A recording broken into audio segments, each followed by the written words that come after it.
Good morning, student. As we are doing the SST of 6th standard, we are doing third book, Social and Political Life. Chapter 1st, Understanding Diversity. Yes, student, it's our 5th video of this chapter. Up to this video, we have learned about the diversity, but today we will learn about unity in diversity. Diversity मतलब भिन्नता, जो मैंने पहले भी आपको बताया था. Unity mean एकता, मतलब अनेकता में एकता. भिन्नता मतलब भिन्न भिन्न प्रकार की चीजें, अलग अलग प्रकार की चीजें, अनेक प्रकार की. तो what is the meaning of full sentence? अनेकता में एकता. India's diversity has always been recognized as a source of its strength. जो इंडिया की डाइवर्सिटी, इंडिया की भिन्नता है, वो किस के द्वारा दर्शाई जाती है? इसकी ताकत. मतलब जो इंडिया में भिन्नता है वो उसकी ताकत है.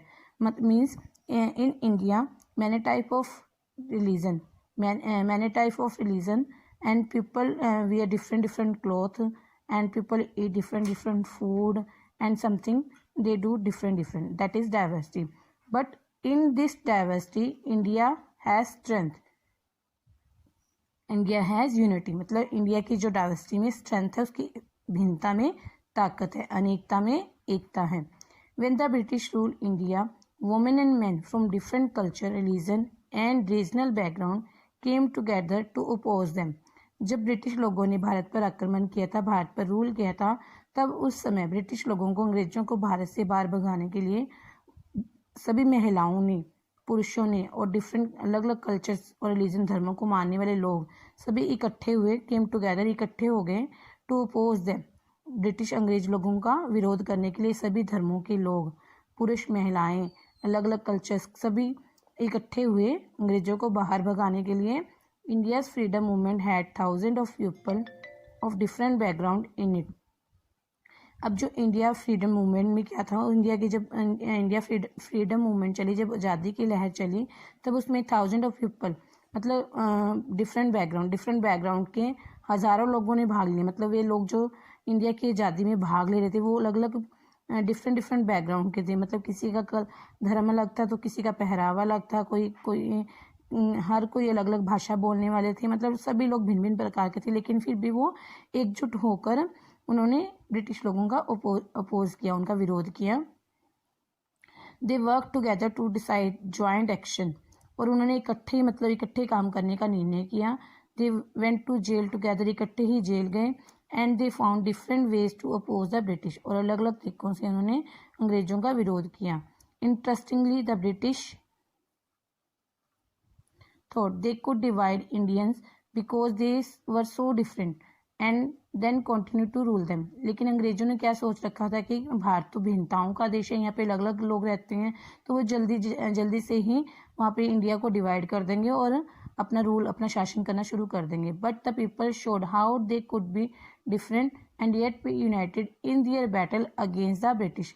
लेकिन लोगों ने, भारत की जनता ने क्या दर्शाया कि वो कुड बी डिफरेंट, चाहे वो अलग अलग है, येट बी यूनाइटेड, फिर भी वो इकट्ठे बंदे एक के साथ जुड़े हुए हैं. बैटल अगेंस्ट द ब्रिटिश, अंग्रेजों के विरुद्ध युद्ध में वो एक दूसरे के साथ जुड़े हुए हैं. Now see this song. Before discussing this song we will read these lines. The song was sung after the Jallianwala Bagh massacre in Amritsar, in which a British general open fire on a large group of unarmoured.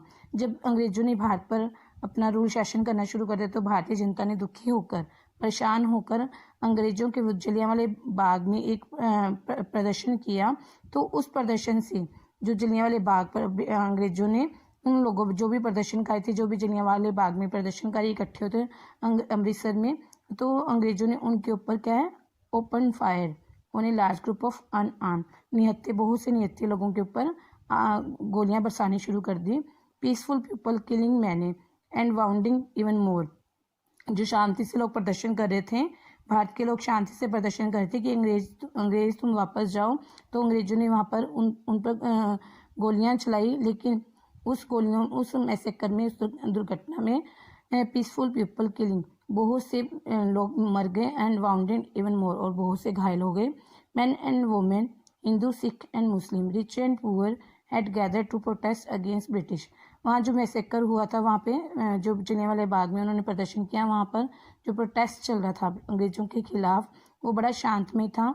लेकिन उसमें काफ़ी लोग इकट्ठे हुए भारत के, जैसे जिसमें हिंदू, सिख, मुस्लिम, गरीब, अमीर सभी थे। This song was compose and sung to honour the memory of those brave people. इसलिए यह सॉन्ग इन ब्रेव पीपल जो वहाँ पे मर गए थे उनको सम्मानित करने के लिए यह सॉन्ग गाया गया। Now listen, don't forget the days of blood o friend. मतलब इसमें कहा है कि वह खूनी दिन को कभी मत भूलना। In the midst of your happiness remember to shed a tear for us. जब भी तुम खुश हो तब भी याद रखना, उनके लिए आंसू बहाना याद रखना, अपनी खुशियों में भी उनके लिए आंसू बहाना। The Hunter has torn away every single flower. कहते जो अंग्रेज हंटर थे, अंग्रेज शिकारी थे, उन्होंने हमारे भारत का हर एक सिंगल फ्लावर को तोड़ दिया। Do plant a flower in the desert garden dear friend. अब जो सॉन्ग लिखने वाला क्या कहता है कि यहाँ जो डेजर्ट बन गया था, मरुस्थल बन गया था, क्योंकि काफ़ी लोग मर गए थे। जो लोग मरे थे उनको फूलों उनकी कल्पना फूलों से की गई है। तो वो सॉन्ग लिखने वाला कहता है कि do plant a flower in the desert, इस मरुस्थल में दोबारा से फ्लावर उगाना। Having fallen to bullet they slept in Jallianwala Bagh. कहते जब भी वो गोलियां चली तो हम वहाँ सो गए, मतलब हम वहाँ मर गए। Do light a lamp on this only grave o friend. कहते जो हमारी ग्रेव, हमारी जो समाधियाँ बनी हुई हैं, तो उस पर जाकर लैंप जगाना, मतलब दिए जगाना। यह सॉन्ग लिखने वाला हमारे से विनती कर रहे हैं, हम सबसे विनती कर रहे हैं। The blood of Hindus and Muslim flows together today.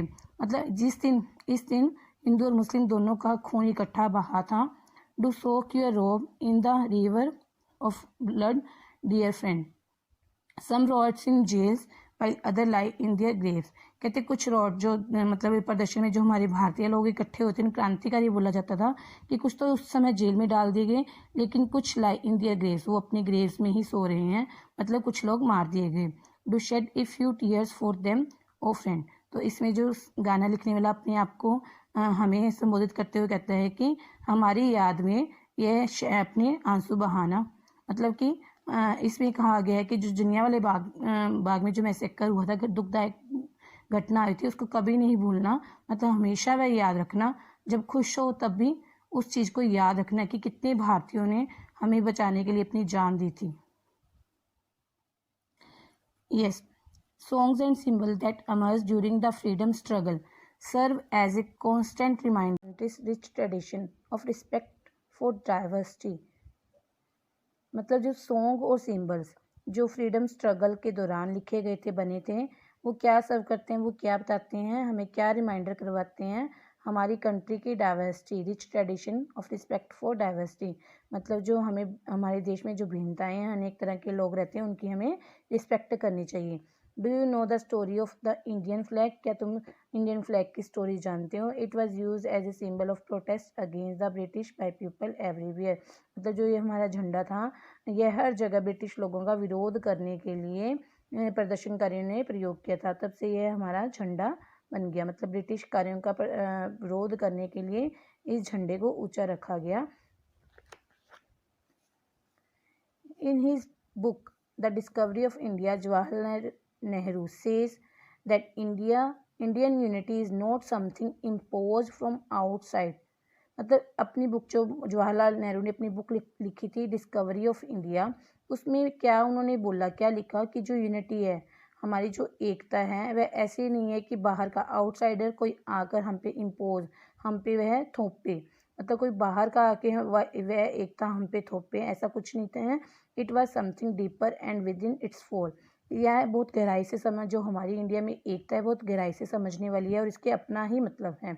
यह बाहर के लोगों ने हम पर नहीं थोपी, हम खुद यूनाइटेड हैं। अलग अलग रिलीजन, अलग अलग डिफरेंट एस्पेक्ट से होते भी हम खुद एकजुट हैं। तो इसकी अपनी, हमारी एकता का अपना एक मीनिंग है और अपनी ही गहराई है। The widest tolerance of belief and custom was practices and every variety acknowledge and even encourage. हमारी जो एकता में है, हर तरह के बिलीफ, हर विचारों को सहनशीलता के द्वारा अपनाया गया। मतलब हर विचारों पर, मतलब हर तरह के धर्म हमारी कंट्री में लोग मानते हैं। कई तरह के पहरावे पहनते हैं, कई तरह के विचार हैं। तो इस क्षेत्र में टॉलरेंस मतलब सहनशीलता को अपनाया गया है, मतलब सबको यहाँ आज़ादी है कोई भी धर्म मानने की, कहीं भी जाने की। And every variety of acknowledge and even encourage, और सभी तरह की वैरायटी को, सभी तरह के लोगों को इनकरेज प्रोत्साहित किया जाता है कि वे अपने हक के लिए कहीं भी जा सकते हैं, कुछ भी खा सकते हैं, कुछ भी पहन सकते हैं। It was Nehru who coined the phrase unity in diversity to describe the country. ये नेहरू ही थे जिन्होंने अपनी एक फ्रेज मतलब एक वाक्य बोला, यूनाइटी इन डाइवर्सिटी, भिन्नता में एकता, अनेकता में एकता है। To describe the country, country को हमारे देश को वर्णित करने के लिए, हमारे देश के सम्मान गौरव को बढ़ाने के लिए नेहरू जी ने यह वाक्य बोला, unity in diversity. See this picture, this is our national flag, Pandit Nehru delivering an Independence Day speech. In this picture, here is Pandit Nehru. This is our national flag. In this picture, Pandit Nehru delivering the Independence Day speech. Independence स्वतंत्रता दिवस की यहाँ भाषण दे रहे हैं, deliver कर रहे हैं, भाषण दे रहे हैं। स्पीच मतलब भाषण, डिलीवर मतलब देना, इंडिपेंडेंस डे मतलब स्वतंत्रता दिवस। यहाँ पर पंडित नेहरू स्वतंत्रता दिवस का भाषण दे रहे हैं, मतलब किस तरह से हमारे देश ने स्वतंत्रता प्राप्त की और किन किन लोगों ने अपनी कुर्बानियाँ दी।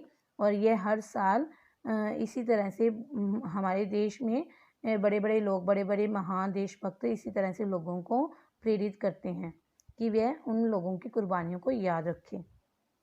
India's national anthem compose bye Rabindranath Tagore in another expression of the unity of India. अब जो रविंद्रनाथ टैगोर थे उन्होंने भारत को एकजुट करने के लिए नेशनल एंथम लिखा जो कि जनगण मन है। In what why does the national anthem describe this unity, इससे कि जो नेशनल एंथम गाया जाता है उससे हमारी एकता का पता लगता है, हमारी एकता को डिस्क्राइब करता है।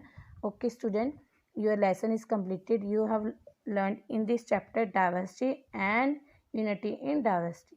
So have a nice day. Always be united with others and respect your elders and everyone. So have a nice day.